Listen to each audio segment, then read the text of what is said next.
여러분 안녕하십니까? 6월 20일 월요일 뉴스투데이 강원입니다. 일선 시군마다 재활용을 늘리겠다며 종이컵을 수거해 재생 화장지로 교환해주는 자원순환 사업을 하고 있습니다.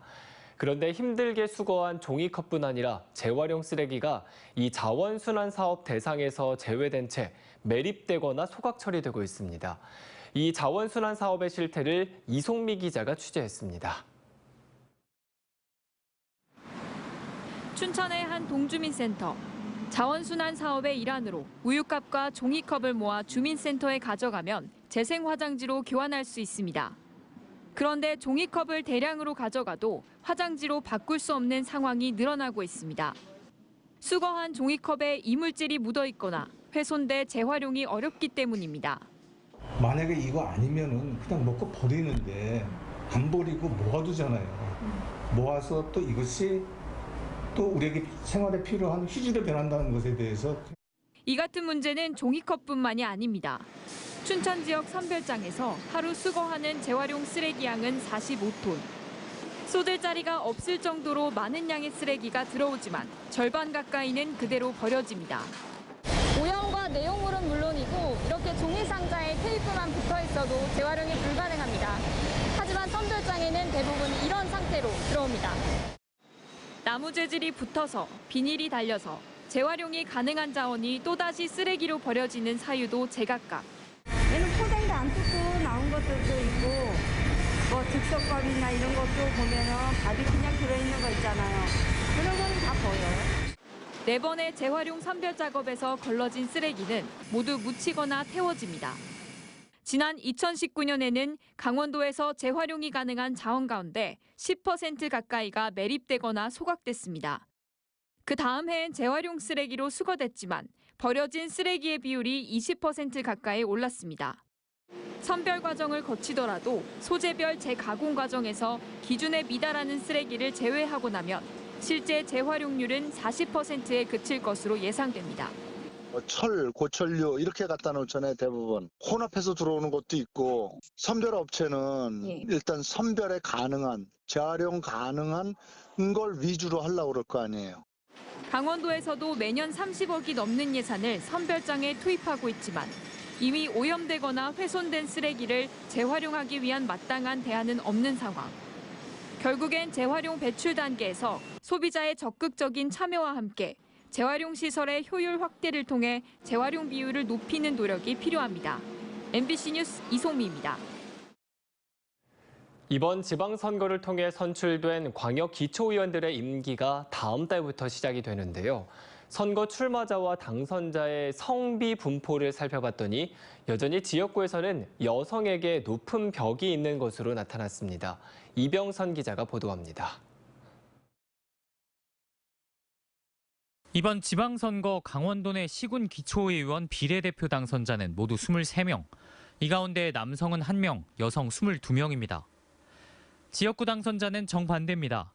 151명의 당선자 중에 남성 124명, 여성은 27명에 그쳤습니다. 공천을 그렇게 했기 때문입니다. 비례대표 후보는 남성 1명, 여성 48명, 지역구 후보는 남성 237명, 여성 53명이었고 이 수치가 그대로 반영된 셈입니다. 다른 선거도 다르지 않습니다. 광역의회의 비례대표 당선자는 여성만 5명인데 비해서 지역구 당선자는 44명 중에 여성이 3명에 불과했습니다. 지역구 후보 91명 중에 여성은 처음부터 9명뿐이었기 때문입니다. 시장 군수도 마찬가지입니다. 49명의 후보 가운데 강릉시장에 출마했던 정의당 임명희 후보 1명을 제외하곤 모두 남성이었고 실제 강원도 내 18명의 시장 군수 당선자는 모두 남성입니다. 과거에 비해 여성 참여가 늘었다고 하지만 턱없이 부족한 수준입니다. 이 같은 현상에는 여성들이 이른바 지역 기반을 갖추기 힘든 여건이 배경에 있습니다. 당내 경선에서 표를 주는 게 지역 기반인데 이 기반이 돼줄 각종 체육회와 주민자치단체 가운데 상당수는 남성 위주의 단체들입니다. 게다가 유권자와의 개인적인 접촉을 늘리는 과정에서 밤 시간에 술자리가 빠지지 않다 보니 여성 후보군이 나서는 걸 망설이게 만드는 이유가 되기도 합니다. 그런 자리에서 또 오가는 얘기들이냐 뭐 이런 것들이 사람을 좀 더 가깝게 만들고 한 번 보는 사람 2번, 3번 자꾸 보면 자연스럽게 또 저 인정이라는 게 생기고 그러니까. 애초에 법적으로 순번이 보장된 비례대표가 아니면 공천받거나 경선을 통과하는 것조차 쉽지 않은 구조인 셈입니다. 매 선거마다 여성 의원이 새 바람을 일으켜야 한다는 희망 섞인 말을 하지만 정작 현실의 벽은 아직도 높기만 합니다. MBC 뉴스 이병선입니다. 강원도지사직 인수위원회인 새로운 강원도 준비위원회가 오늘부터 강원도로부터 김진태 당선인의 공약 이행 계획을 보고받습니다. 새 강원 준비위는 김 당선인이 선거 기간 동안 공약한 140개의 공약의 실행 가능성을 점검하고 구체적인 실천 계획을 마련할 계획입니다. 이와 관련해 김진태 당선인은 오늘 기자회견을 갖고 지난 업무보고 결과에 따른 소회와 남은 인수위 과제에 대한 의견을 밝힐 예정입니다. 신경호 강원도교육감 당선인이 자사고나 특목고를 가능한 폐지하지 않겠다는 뜻을 밝혔습니다. 신 당선인은 윤석열 정부의 방침대로 자사고 폐지 재검토를 강력하게 주장하고 외고와 자사고가 더욱 양질로 운영되도록 하겠다고 말했습니다. 또 강원도가 특별자치도가 되면 국제고 설립이 가능해진다며 민사고가 폐교된다면 국제중고등학교로 전환하는 방안을 김진태 도지사 당선인과 추진하겠다고 밝혔습니다. 강원도는 사회적 거리두기 해제를 맞아 위축된 지역 상권에 활력을 불어넣고 고물가, 고금리의 어려움을 돌파하기 위해 소상공인 매출을 촉진하는 시책을 본격 가동합니다.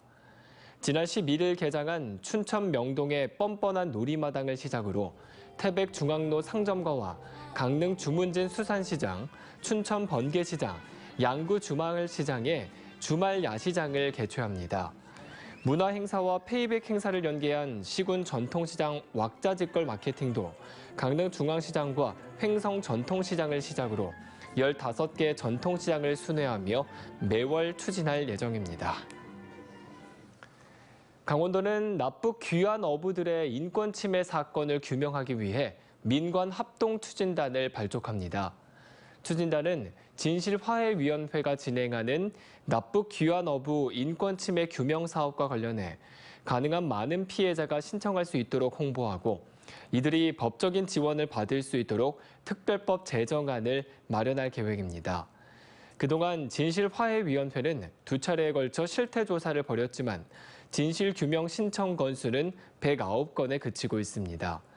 1954년부터 1987년까지 해상조업 과정에서 조난, 표류, 납포 등에 의해 북에 억류됐다가 귀환한 동해안의 납북어선과 선원은 모두 165척, 1,527명입니다.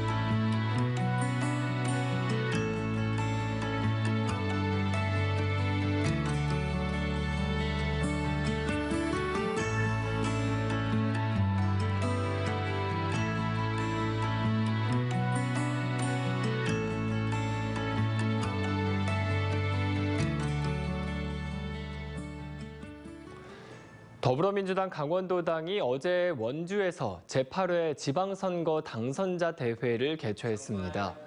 허영 도당위원장과 이번 선거를 통해 당선된 단체장, 광역기초의원들은 투철한 사명의식과 도덕성을 바탕으로 공정하고 청렴하게 직무를 수행하겠다고 결의했습니다.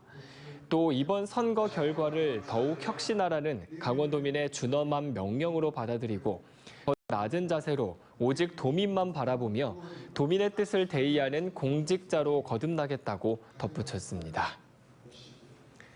영동 지역 주민들의 흡연율이 전국에서 가장 높은 것으로 나타났습니다. 질병관리청의 2021년 지역 건강 통계에 따르면 영동 지역 주민 가운데 현재 흡연자라고 답한 비율은 21.7%로 전국 주요 7개 권역 평균에 비해 3%포인트가량 높은 것으로 조사됐습니다. 영서 지역의 현재 흡연율은 20.6%로 영동에 비해 소폭 낮지만 전국에서 두 번째로 높은 것으로 나타났습니다.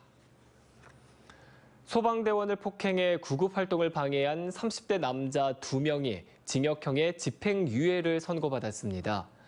춘천지법 강릉지원은 지난해 12월 강릉의 한 아파트 주차장에서 119 신고를 받고 현장에 늦게 왔다는 이유로 소방구급대원 2명을 폭행한 39살 A씨와 37살 B씨에게 각각 징역 8월에 집행유예 2년과 징역 6월에 집행유예 2년을 선고했습니다. 재판부는 피고인들의 죄질이 좋지 않고 모두 폭력 전과로 처벌받은 전력이 있지만 범행을 반성하는 점 등을 고려했다며 양형 이유를 밝혔습니다. 춘천시가 어르신 일자리 사업 종합평가에서 대상을 수상했습니다. 춘천시는 강원도 18개 시군과 노인 일자리 수행기관을 대상으로 한 종합평가에서 1위를 차지했다며 어르신의 활발한 사회 참여를 지원하는 특화 사업이 좋은 평가를 받았다고 밝혔습니다. 춘천시는 어르신들이 전문성을 발휘해 일할 수 있도록 카페와 식당 등 시장형 사업단을 적극 운영했습니다. 강원대학교가 국내 유일의 수소안전 전문 인력을 양성하는 수소안전 클러스터 융합대학원을 설립했습니다. 산업통상자원부와 한국에너지기술평가원이 주관하는 수소안전 분야 에너지융합대학원 사업에 선정돼 앞으로 5년간 사업비 50억 원을 지원받습니다.